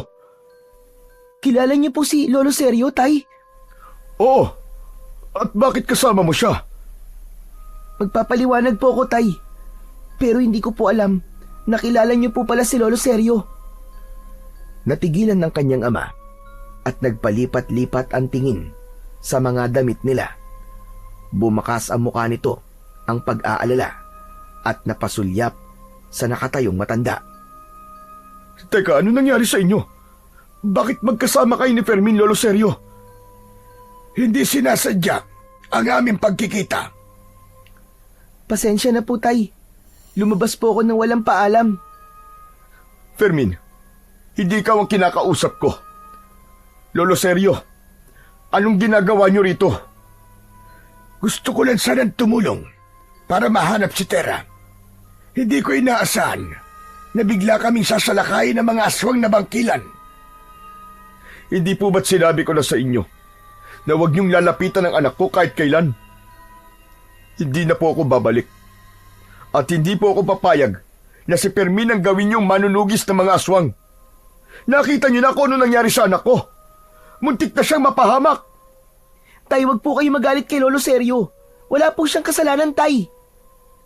Isa ka pa. Hindi ko alam na lumabas ka pala kanina. Hindi ka nagpaalam sa akin Paano ko napahamak ka? Tapos ay hindi ko alam. Saan kita hahanapin? Sige nga. Pasensya ka na, Emil. Pero wag mo nang pagalitan pa si Fermin. Ang mahalaga ngayon ay mahanap natin si Tera bago pa siya magaya sa pamilya ko. Hanggang ngayon ba ay wala ka pa rin balak na tulungan ako? Sinasabi ko naman po sa inyo na matagal na akong tumigil sa pagiging manunugis ng mga aswang. Anak nang, kung ganun, Fermin, si Mang Emil pala ang tinutukoy na manunugis ni Lolo Sergio. Yung mandirigmang pumatay sa mga aswang na bangkilan. Talagang napakaliit ng mundo. Ang tatay mo pala, ang matapang na manunugis ng aswang. Tay, totoo po ba? Isa po kayo manunugis ng aswang? Totoo, narinig mo, anak. Isa akong manunugis ng aswang na matagal ko nang kinalimutan. Natigilan si Fermin at naghari ang katahimikan sa pagitan nilang tatlo. Habang si Dagul naman ay biglang nagsalita at nagkaroon ng pag-asa na matatalo nila ang mga kampon ng kadiliman. Kung ganun, may makakasama ka na, Fermin, laban sa mga aswang. Tay, kailangan ko po ang tulong nyo. Hanapin po natin si nanay. Saan naman natin hahanapin si Tera, Fermin? Ni hindi ko nga alam kung saan ako magsisimula sa paghahanap sa kanya. Pababayaan na lang po ba niyong mawala si nanay, Tay? Paano po kung buhay pa siya at kinuha ng bangkilan at naghihintay na magliligtas sa kanya? Yun na nga eh. Bangkilan ang kalaban natin dito. Anong laban natin sa kanila? Kung meron kang mutya ng makapangyarihan buntot ng butiki, saka lamang tayo makakalaban sa kanila. Tay, nasa akin po ang mutya na tatalo sa aswang. Kung natatandaan niyo po ang butiki na tinulungan ko sa kamay ni Denver, siya po ang engkantadong butiki. Anong ibig mong sabihin, anak? Si Lolo Sergio na ang nagpaliwanag kay Mang Emil ng tungkol sa mutya na nasa kamay ni Fermin. Pagkatapos na maipaliwanag ni Lolo Sergio, ay hindi makapaniwala ang kanyang ama na nasa kamay pala ng kanyang anak ang mutya na yon. Kaya tay, hanapin na po natin si nanay. Sa school, doon kayo maghanap kay Tera. Doon nagsimula ang lahat.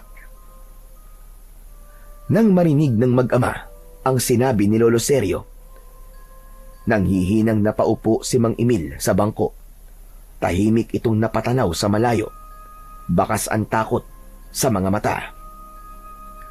Wala na tayong ibang paraan. Walang ibang makakatulong sa atin, kundi kayong mag-ama lang. Dito na muna ako magpapalipas ng gabi. Baka makasalubong ko pa ang mga aswang na bangkilan. Natitiyak ko na sa oras na hindi makabalik ang mga napatay ni Fermin, maaaring may bagong pangkat na mga aswang ang pupunta sa gubat para hanapin ang mga kasama nila. Kaya hindi tayo maaaring magpabaya dahil buhay na natin ang nakataya rito. Mabilis na tumayo si Mang Emil at pumasok sa loob ng kwarto nito. Pagbalik nito ay may dala na itong lumang latigo. Sige, hahanapin natin si Tera, anak. Hindi tayo titigil hanggat hindi natin nahahanap ang nanay mo. Sige po tay, pero sa ngayon, kailangan na po muna natin magpahinga. Bukas po ay pupunta po ako sa school. Baka makahanap po ako doon ng mga ebidensyang makakapagbigay sa atin ng linaw kung nasan po si nanay. Kahit patay na po si nanay, basta't makita lang po natin ang katawan niya. Humanda talaga sa akin ang mga halimaw na yun. Ako mismo ang papatay sa kanila. Kailangan na natin kumilos para pigilan na ang kanilang pag-aasik ng lagim. Marami pa ang kanilang magiging biktima. Bibigyan natin ng katarungan ang nangyari sa mga pamilya natin. Napuno ng emosyon ang loob ng bahay ni Namang Emil at Fermin, habang si Dagul ay nananatiling walang imik, nakikinig sa kanilang usapan. Nang gabing yon ay hindi dinalaw ng antok si Fermin. Marami ang tumatakbo sa kanyang isip, lalo na ang tungkol sa pakikipaglaban niya sa mga aswang, hanggang sa nakatulog siya nang hindi niya namamalayan. Kinabukasan, nagising ang natutulog na diwa ni Fermin sa malakas na boses ni Lolo Sergio. Ginigising siya nito mula sa pagtawag nito sa labas ng kanyang kwarto. Fermin, bumangon ka na dyan, bilisan mo. Sa tingin ko, umalis ang tatay mo kagabi. Hindi ko na malaya na lumabas siya. Hindi ko alam kung saan siya nagpunta. Bumalikwas ng bangon si Fermin. Bumundol ng kaba sa kanyang dibdib. Naramdaman niya ang takot at pag-aalala na baka kumilos na ang kanyang ama sa paghahanap sa kanyang ina. Agad siyang bumaba ng katre at lumabas ng kanyang silid. Nakita niyang nakatayo si Lolo Sergio. Nararamdaman ni Fermin ang paggapang ni Dagul sa kanyang balikat. Diyos ko, may posibilidad na hinahanap ng tatay mo si Aling Tera. Natitiyak kong nasa paaralan siya ngayon. Pero bakit niya ako iniwan? Marahil ay natakot siyang mapahamak ka. Huwag ka mag-alala. Alam ko ang husay ni Emil pagdating sa pakikipaglaban. Pero matagal na po siyang tumigil sa pakikipaglaban. Ang nakasanayan at mga natutunan kailanman ay hindi magbabago o mabubura. Hindi pa rin siya basta-bastang matatalo. Anong plano mo ngayon, Fermin? Kailangan ko pong sundan si tatay sa school. Dito na lang po muna kayo, Lolo Sergio. Sige, mag-iingat ka. Hindi na tinapos ni Fermin ang iba pang sasabihin ng matanda. Mabilis siyang tumakbo papunta sa labas ng kanilang bahay. Agad niyang tinahak ang daan papunta sa school. Ngunit pagsapit niya sa gitna ng kakahuyan, kung saan ay madalas niyang nakakasalubong si Denver, hindi niya inaasahan na makikita niya ito. Katulad ni Dagul, ay hindi rin mapakali si Fermin dahil baka pagtawanan siya ni Denver at hindi niya mapigilan ang kanyang sarili.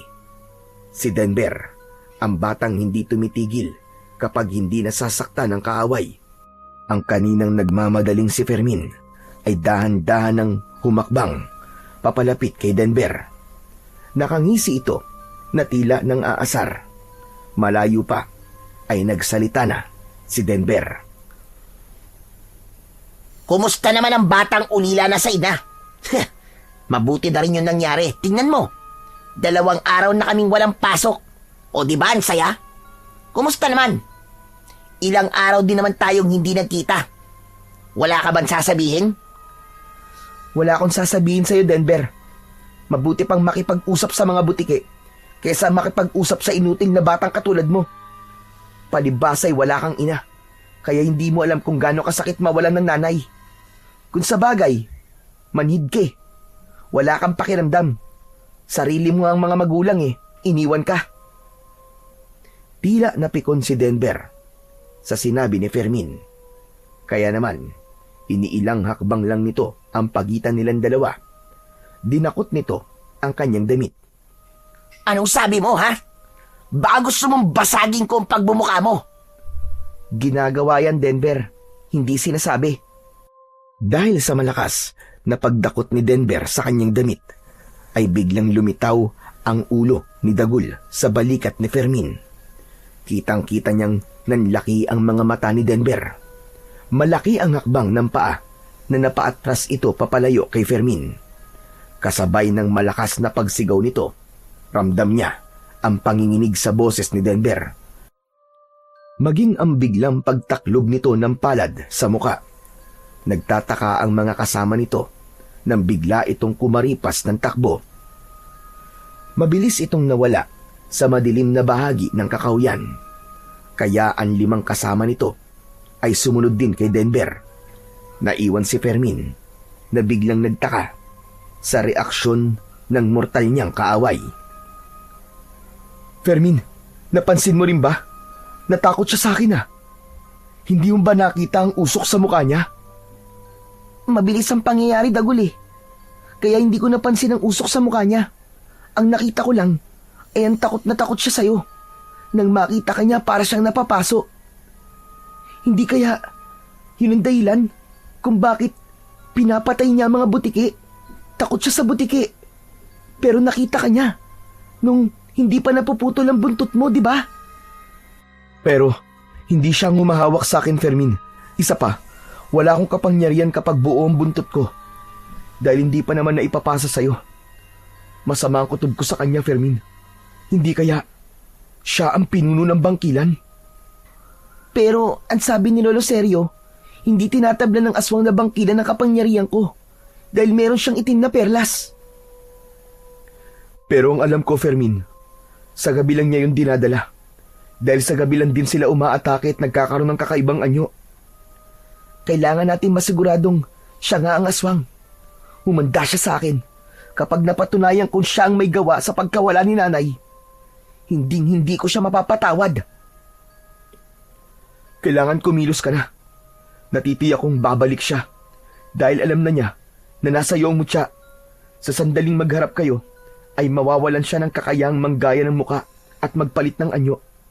Pero itong tatandaan mo, Fermin, kahit meron siyang perlas, hindi maitatago ang pagkatakot niya sa butiki. Kaya malakas ang kutob kong si Denver nga ang pinuno ng mga aswang. Kailangan natin siya sundan. Kailangan malaman to ni tatay. Mukhang alam ko na ang sagot sa mga tanong natin. Sa classroom, dun siya nakatira. Kaya aabangan ko siya mamayang gabi.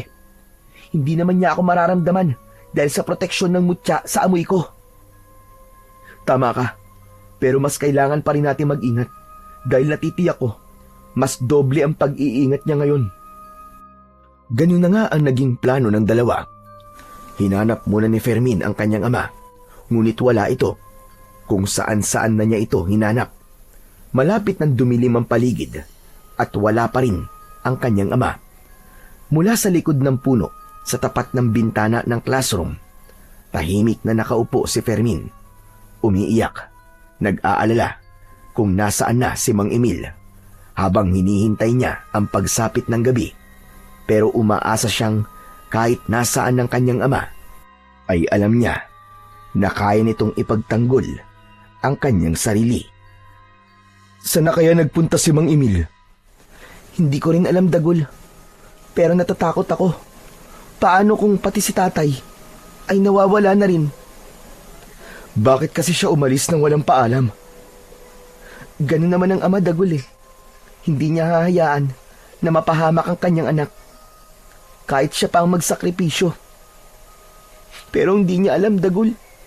Mas pinapahirapan niya ako dahil sa takot at pag-aalala na baka isang araw magising ako na ulila na rin ako sa mga magulang. Umagos ang masaganang luha sa kanyang mga mata habang nakasandal at nakaupo sa ugat ng puno. Maya-maya pa ay naramdaman ni Fermin ang larawan sa kanyang bulsa. Kaya naman, naisip niyang muling pagmasdan yun. Matagal niyang tinitigan ng mga larawan. Isa lang ang kanyang napuna, ang mga salitang nakasulat sa pisara.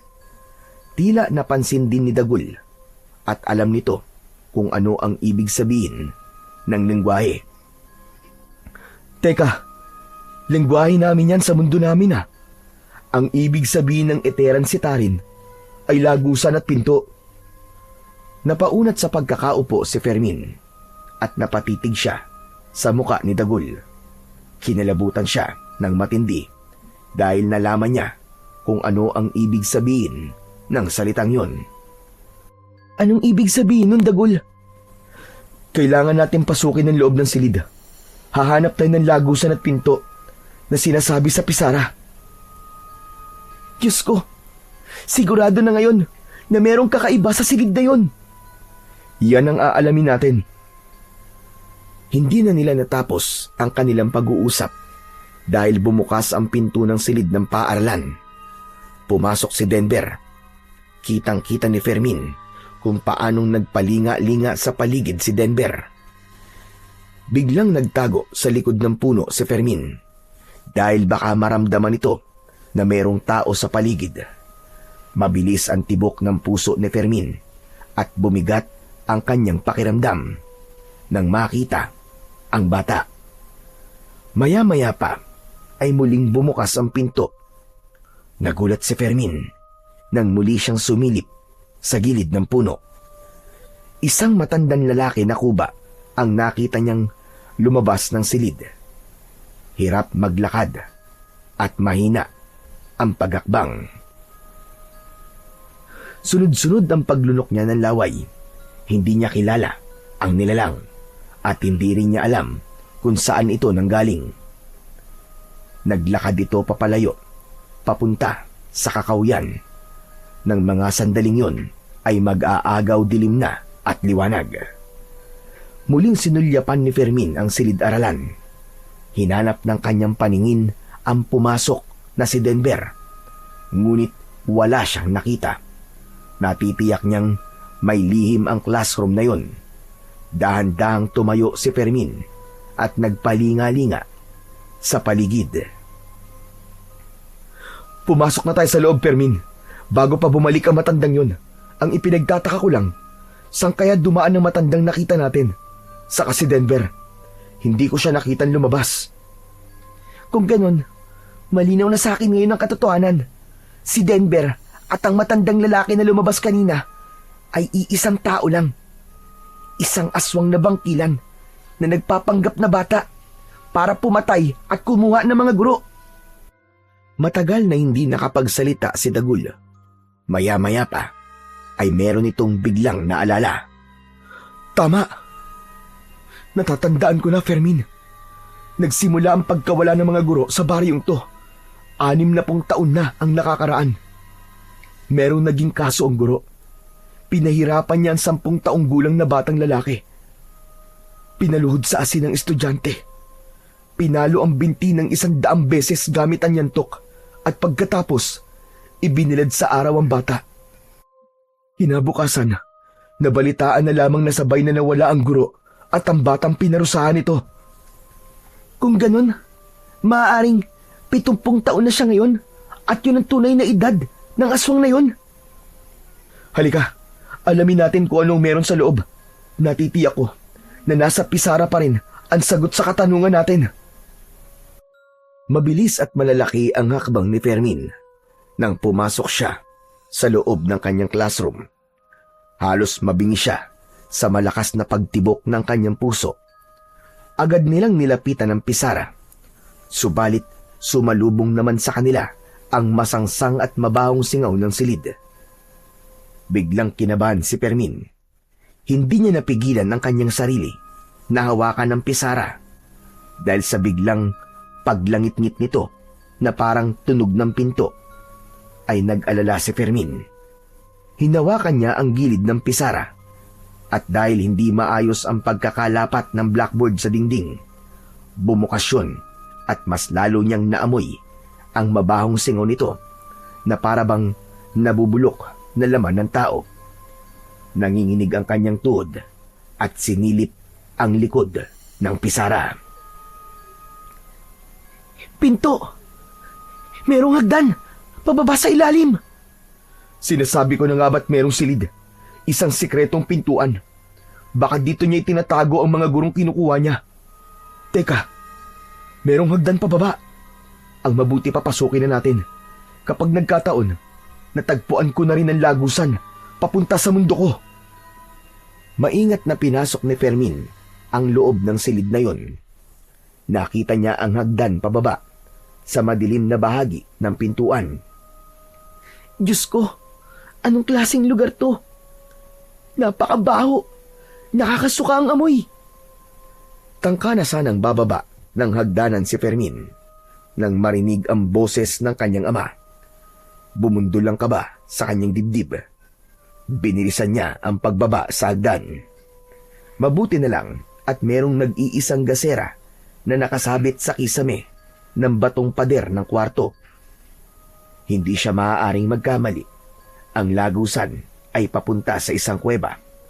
Merong mga nagkalat na buto ng tao sa mabuhangin na sahig ng kuweba, habang ang ingay ay umaalingaw-ngaw sa loob.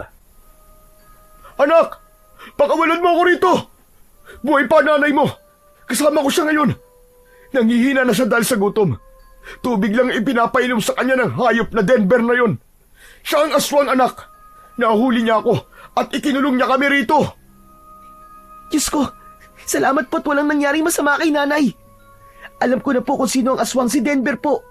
Hindi siya totoong bata, kundi isang matandang lalaki. Nagiiganti siya sa mga guro. Iniisip niya na lahat ng guro ay masama. Tay, si nanay po, nasan siya? Nandito siya, anak. Bilisan mo, pakawalan mo ko. Kailangan mailigtas natin si Tera. Nakita ni Fermin na nakahiga ang kanyang ina sa hita ni Mang Emil, habang nakagapos ang kamay nito sa likod. Merong sugat sa braso si Aling Tera, indikasyong sinubukan ni Aling Tera na lumaban kay Denver. Ngunit kahit bata pa ang anyo ni Denver, kakaiba pa rin ang lakas nito. Mabuti na lang at hindi hinayaan ng Panginoon na mamatay ang kanyang ina. Agad na kumilos si Fermin. Kinalagan niya ng tali si Mang Emil. Saktong inaalalayan niyang tumayo ang nangihina niyang ina, ay biglang dumating si Denver. Nagkatinginan ang mga ito at hindi nila alam ang kanilang gagawin. Hinugot ni Fermin ang mutya ng 2 buntot ng inkantadong butiki mula sa kanyang bulsa. Saka iwinasiwas sa ere. Lumiwanag ang kanyang sandata, subalit hindi naman natinag si Denver. Pinaghandaan ko na ang oras ng paggarap natin. Hawak ko na ang itim kong perlas. Kaya wala ka na magagawa kundi ang sumuko. Hindi ako susuko, hayop ka. Kaya pala, pinapatay mo ang mga butike dahil kontra yung sayo. Bakit kailangan mong gawin to? Idadamay mo pa ang mga walang kasalanan? Dahil pare-pareho laban sila. Magpasalamat ka at binuhay ko pa ang nanay mo. Meron pang konting awa na natitira sa dibdib ko dahil naging mabuti siyang guro sa akin. Pero ngayong kompleto na kayo, isasabay ko na rin siya sa pagpatay ko sa inyo. Walang dapat na makaalam ng tungkol sa sekreto ko. Kaya kailangan niyong mamatay lahat. Walang lihim na hindi nabubunyag. Kaya kahit mapatay mo man kami, lalabas at lalabas pa rin ang katotohanan. Mag-iingat ka sa kanya, Fermin. Malakas ang kutob ko na balot ng proteksyon ng lugar na to laban sa'yo. Huwag ka mag-alala, Dagul. Kailanman ay hindi mananalo ang kasamaan laban sa puwersa ng kabutihan. Ang kabutihan pa rin ang mananaig. At naniniwala ko, ito na rin ang magiging katapusan mo. Hayop kang Denver ka! Kayo ang pumasok sa kuta ko. Kaya kayo ang tatapusin ko. Pagmasdan mo, Fermin, kung gaano kalakas ang kapangyarihan ko. Tay, ilayo niyo po si nanay. Magtago po muna kayo. Mag-iingat ka, anak. Mula sa kanilang harapan, ay kitang-kita ni Fermin ang pagbabagong nangyari kay Denver. Ang balat nito ay kumulubot. Ang likod ay yumuko. At ang tinig ay naging garalgal na tila ba alingaw-ngaw na mga nawawalang kaluluwa. Nakakakilabot ang mapula nitong mga mata na tila isa yung nagbabagang bolang apoy. Ang mga balahibo sa katawan ay naging kasing tigas ng alambre na kayang bumutas ng katawan ng tao. Habang ang nakadipang braso nito ay parang tinubuan pa ng mga tinik at humaba ang kuko nito na kayang dumukot sa puso ng mga biktima. Hindi nagtagal, ang mga daliri nito ay nagsihaba na rin. Hindi na ito si Denver, kundi isang bangkilan na anyo ng isang halimaw na tumutulo pa ang malapot na laway. Hindi na kayo makakalabas ng buhay sa kuwebang ito. Dahil ito na ang magiging katapusan nyo. Mula sa likuran ng aswang na bangkilan ay pumasok ang mga nilalang na may parehong anyo ng kay Denver. Kanya-kanya ng lapit sa kanila ang 6 na bangkilan. Kaya naman, nakaramdam ng takot at pag-aalala si Fermin nang maalalang kasama niya ang kanyang mga magulang. Inihagupit niya sa lupa ang nagbabagang latigo ng buntot ng butiki dahil para tumigil sa paglapit ang mga aswang. Umikot si Fermin sa ere at sa muling paghagupit niya ay tinamaan niya sa muka ang 2 aswang. Bumagsak ang mga ito ng pasadsad sa kuweba at nasunog ang katawan na parang naaabong puno. Hindi naman nagpaawat si Fermin. Mabilis niyang sinugod ang mga natitirang kalaban. Si Denver ay iniiwasan ang bawat paglagitik ng latigo sa katawan nito. Sa una ay nahirapan kumilos si Fermin dahil maliit lamang ang espasyo sa loob ng kuweba. Ngunit sadyang makapangyarihan ang kanyang mutya. Kaya sa muling paghagupit ni Fermin sa latigo ay 2 bangkilan kagad ang nasunog ang katawan at sumama ang abo sa hangin. Umaangil ang mga natitirang bangkilan dahil sa nasaksihan ng mga ito kung gaano kalakas ang sandata ni Fermin. Habang abala sa pakikipaglaban si Fermin, si Mang Emil naman na kanyang ama ay isinandal ang nangihinang asawa sa pader ng kuweba. Saka tumayo ito at lumapit sa kanyang anak. Hinarap nila ang mga aswang. Magkasabay na sumugod sila sa mga kalaban. Mag-ama, laban sa 4 na bangkilan. Sa bawat paggagupit ng latigo ni Mang Emil, ay isa-isa ring bumabaliktad ang mga kalaban sa sahig. Susundan yun ng paghagupit ng latigo ni Fermin. Kaya naman, agad na nasunog ang katawan ng mga ito. Si Denver naman, na nasa anyo pa ring bangkilan, nakatayo at pinapanood ang labanan sa pagitan ng mandirigma at ng mga aswang. Bawat tamaan ng naglalagablab na sandata ay natutunaw ang katawan na tila ba nasusunog na punong kahoy. Dala ng takot at pag-aalala sa lakas ng sandata ni Fermin, tumakas palabas ng kuweba si Denver kasama ang nag-iisa nitong alagad. Ngunit bumagsak ang mga ito pabalik sa kuweba mula sa itaas ng hagdanan. Iniluwa sa pintuan si Lolo Sergio. Hawak nito ang malaking tungkod na ginamit na panghampas sa papalabas sanang mga aswang. Sa kabila namang kamay nito ay itinumba ang malaking timba na gawa sa uway. Itinaktak ng matanda ang timba at kanya-kanya ng gapang ang mga butiki mula sa lalagyan. Nagkikikisay sa takot ang pinuno ng mga aswang. Hindi! Huwag! Huwag kayong lalapit! Alisin niyo mga butike! Alisin niyo yan! Huwag niyong ilalapit yan sa akin! Sa mga sandaling yun, hindi maitago ang takot sa boses ng halimaw na si Denver. Maya-maya pa ay sinubukan nitong lumapit kay Lolo Sergio para labanan ng matanda.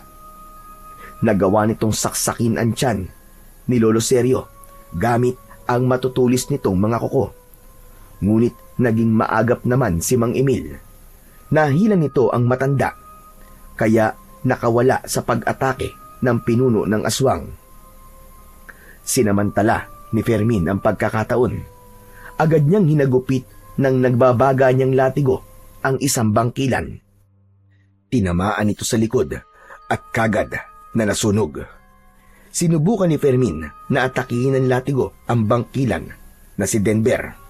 Subalit hindi ito nasaktan dahil sa perlas na nasa kamay nito, habang si Dagul ay tila kinakausap ang mga nagkalat na butiki sa dingding at sahig. Saka ito humarap sa kanya. Ito na ang tamang pagkakataon, Fermin. Gawin mo na. Takot siya at makakaramdam ng panghihina kung makakarinig siya ng sabay-sabay na paghuni ng mga butiki. Saka mo lang siya mapapatay dahil mawawalan siya ng lakas na hawakan ang sarili niyang perlas. Sige na, Fermin! Gawin mo na! Itinaas ni Fermin ang kanyang kamay na merong hawak na latigo. Lumiyab ang kanyang sandata. Halos sabay-sabay na humuni ang mga butiki. Nakakabingi ang tunog. Tinakluban ni Denver ang tenga nito at napaluhod sa lupa dahil sa labis na sakit. Tama na! Tama na, pakiusap! Ayoko na! Biktima lang ako ng pagmamaltrato ng guro ko noon! Tama na! At hindi ko matatanggap na ang taong yun ay ang totoo ko palang ina! Huli na! Huli ko na nang malaman na nanay ko siya dahil napatay ko na ang gurong yun. Patawarin niyo ako! Biktima lang din ako ng malupit na mundo at dalalang galit ko. Lahat ng guro pinapatay ko. Kinakain ko ang laman loob nila dahil sa galit ko. Tama na, parang awa niyo na. Pakiramdam ko, nakaganti na ako sa kanila. Sila ang dahilan kung bakit ako naging aswang. Ang nakataas na kamay ni Fermin ay bigla na lamang natigil sa ere. Narinig niya ang malakas na hagulgol ng isang mabangis na halimaw. Ang mga huni ng butiki ay kusa nang tumigil.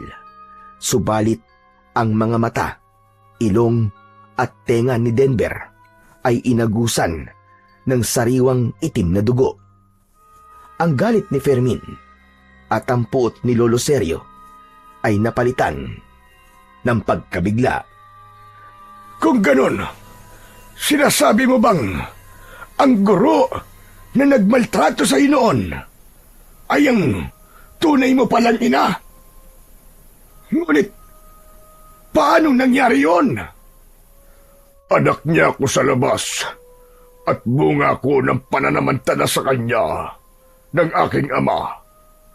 Huli na nang malaman ko, siya pala ang totoo kong ina. Inamin niya sa akin, ngunit huli na. Nasaktan ko na siya. Kaya niya ako binubugbog noon ay dahil naaalala niya ang ginawa ng tatay ko sa kanya. Pero para sa akin, bakit kailangan akong magdusa? Wala naman akong kasalanan. Kung ganon, kaya ba pumapatay ka ng mga guro sa paaralan na to dahil naniniwala kang lahat ng guro ay masasama? Alam mo ba na ang nanay mo na pinatay mong hayop ka ay ang nanay ko? Hayop ka! Napakahayop mo! Nanay ko si Zuleta, ang unang guro na pinatay mo. Tapos, isinunod mo ang asawa ko si Magda. Hindi ka pa nasiyahan. Pati ang anak kong babae ay pinatay mo. Demonyo ka. Naisip mo ba lahat na ang guro na pinatay mo ay kadugo mo? Hindi nakapagsalita si Fermin sa kanyang mga narinig. Maging si Mang Emil ay tila kahoy na nakatayo lang. Hindi inaalis ang paningin sa nakaluhod na si Denver. Ano ang ibig mong sabihin? Ano sinasabi mo? Kapatid kita sa ina at ang mga pinatay mo ay kadugo mong hayop ka. Hindi kita mapapatawad. Parurusahan ka sa mga kasalanan mo. At kahit kailan, hindi kita ituturing na kapatid. Isinusumpa kita. Mamamatay ka sa sakit at pagdurusa. Hanggang sa hangarin mo na lang na mamatay ka na. Hindi totoo yan. Sabihin mo, hindi kita kapatid. Yun ang katotohanan, demonyo ka. Yan ang kapalit ng pag-iiganti mo. Inubos mo ang pamilya ko. Sinira mo ang buhay ko. Hindi na maitatama ang mali ng isa pang pagkakamali. sapagkat ang mga ginawa mo ay katumbas ng gawain ng isang diablo. Halos humalik sa lupa ang nagsisising si Denver. Mula sa kanyang anyo bilang isang aswang na bangkilan, bumalik ito sa tunay nitong anyo. Hindi ng isang bata o aswang, kundi isang matandang lalaki na kuba. Hindi maaaring magkamali si Fermin. Yun ang matandang nakita niyang lumabas ng classroom. Isang mahinang matanda na punong-puno ng pagsisisi. Ang katotohanan ay nalantad sa kanilang lahat. Itinapon nito ang itim na perlas at humingi ng tawad. Gumulong ang bilog na perlas at tumigil sa paanan ni Fermin. Agad niya yung hinagupit ng kanyang latigo at mula sa kanyang harapan ay nabasag ang perlas na parang babasaging baso. Nagkalat ang piraso nito sa lupa hanggang sa tuluyang naglaho at tinangay ng hangin. Patawarin mo ko. Patawarin mo si Kuya. Lumapit si Lolo Sergio sa matandang lalaki at humarap ito sa kapatid. Nakaluhod, humihingi ng tawad. Humalik ito sa paa ni Lolo Sergio, ngunit iniwas ng matanda ang paa nito. Walang kapatawaran ng ginawa mo. Subalit, hahayaan ka namin na mabuhay. Hindi ka na manggugulo rito. Pagdudusahan mo ang ginawa mo sa pamilya mo. Hindi ka nakakain ng karne ng tao. Hindi sapat sa'yo ang basta mamatay na lamang. Dahil sa dami ng buhay na kinuha mo, kulang pa ang buhay mo. Kapalit ng mga buhay na nawala. Nilapitan ni Lolo Sergio ang dalawang kalansay na magkatabing nakahiga sa sahig ng kuweba. Humagulgul ito ng iyak habang hinahaplos ng kamay ang singsing ng asawa. Ang isa pang kalansay ay merong kwintas, kaya't nakilala nito ang anak. Habang sa upuan naman na malapit sa kulungan ni Aling Tera ay ang kalansay ng guro na si Aling Soleta. Ang 60 taon na pagkawala ng mga mahal sa buhay ni Lolo Sergio ay nalantad sa maliit na silid ng kuwebang yon. Mabuti na lang at hindi tuluyang napahamak ang nanay ni Fermin. Nakita niyang binuhat ng kanyang amang si Mang Emil ang nanghihina na si Aling Tera. Saka naunang lumabas ng kuweba, kasunod ni Lolo Sergio. Dala ang kwintas ng asawa at singsing ng anak. Tuluyang iniwan ito ang kalansay ng pamilya sa nag-iisang higaan. Nilampasan ng matanda ang nakaluhod pa rin na kapatid.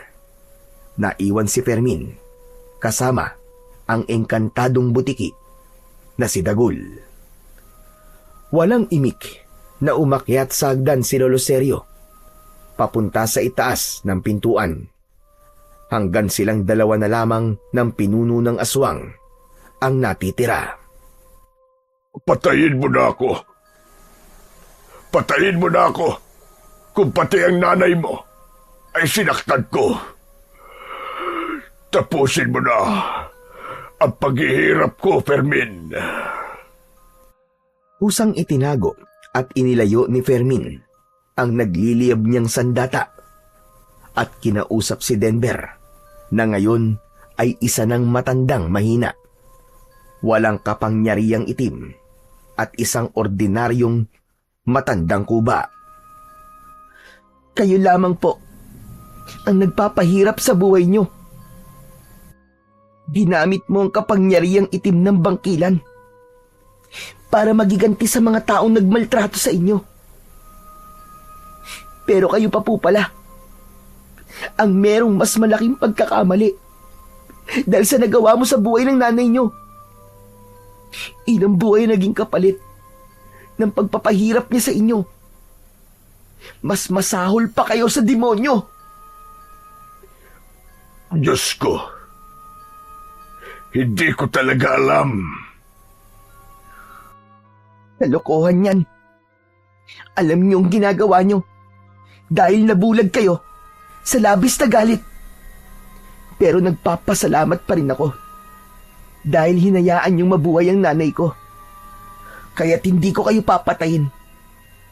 Kung may konsensya pang natitira sa pagkatao niyo, haharapin niyo po ang kaparusahang nararapat sa inyo. Akma na sanang tatalikod si Fermin. Ngunit ang dingding ng kuweba ay bumukas. Lumitaw ang kulay berding liwanag na merong hugis pabilog. Kasunod ng pagsasalita ng matandang si Denver. Bumukas na ang lagusan ng mundo ng mga ikanto. Lumitaw sa balikat ni Fermin ang butiki na si Dagul. Bumalot ang liwanag sa katawan nito at nagkaroon ng hugis bilang isang tao, ngunit kakaiba ang muka. Singkit ang mga mata. Matulis ang dalawang tenga nito.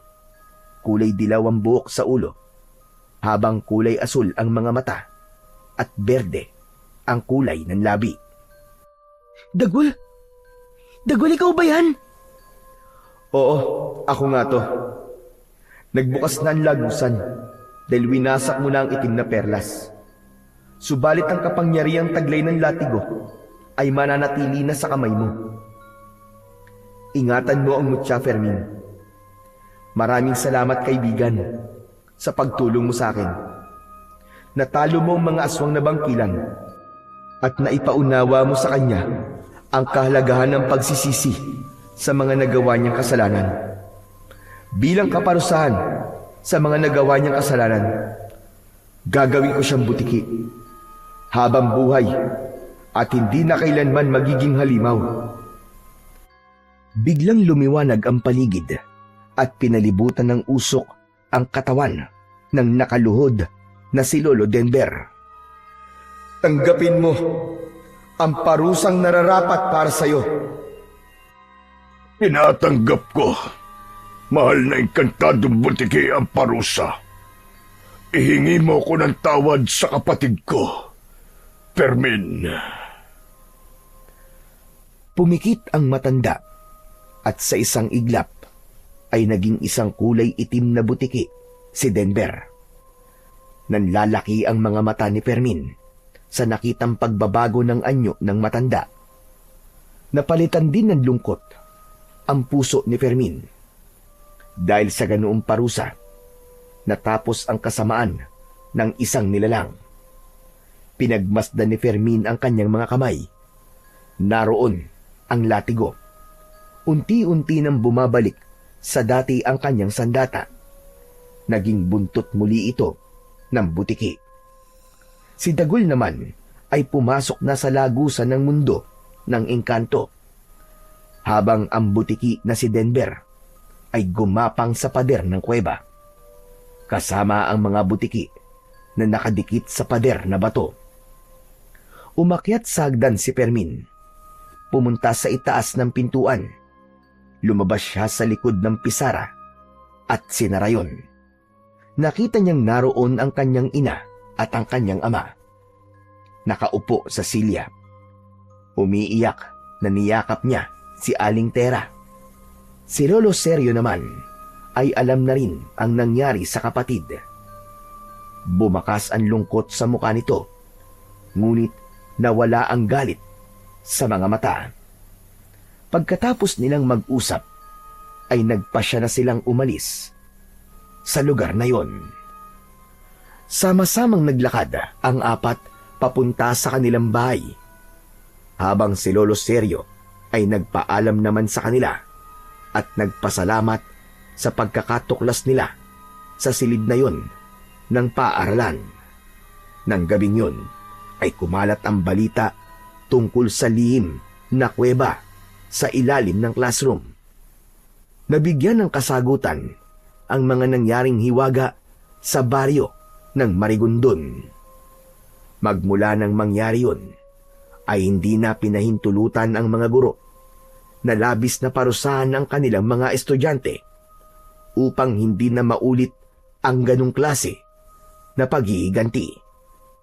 Sina Mang Emil at Fermin ay ipinagpatuloy ang pagiging manunugis ng aswang sa tulong ng kanilang mga sandatang latigo. Hindi nagtagal ay nagkaroon ng katahimikan ang buong baryo. Ang paghihiganti ay hindi tunay na hustisya. Sa halip na magtuwid ng mali, madalas itong nagdudulot ng panibagong sakit at kaguluhan sa iba, kung minsan ay kamatayan pa. Ang kasamaan ay parang apoy. Kapag pinalaganap, lahat ay nasusunog. Hindi lamang ang taong gustong paghigantihan ng galit ang nasasaktan, kundi pati na rin ang sarili at mga inosenteng nadadamay sa galit. Ang kapatawaran ay mas makapangyarihan kaysa paghihiganti. Ang taong marunong magpatawad ay nagpapalaya sa sarili mula sa bigat ng galit sa kanyang dibdib. Ang paggawa ng masama ay nagbubunga ng mas masahol na kapalit. Isang parusa na habang buhay mong pagsisisihan. Sa kwento man o sa tunay na buhay, ang kasamaan ay may balik. Madalas ay mas matindi kaysa sa inaakala. Kaya mas piliin na maging mabuting tao upang ang buhay mo ay magkaroon ng kapayapaan. Dahil ang tunay na lakas ay nasa pagpipigil sa sarili. Hindi lahat ng sakit ay kailangang gantian.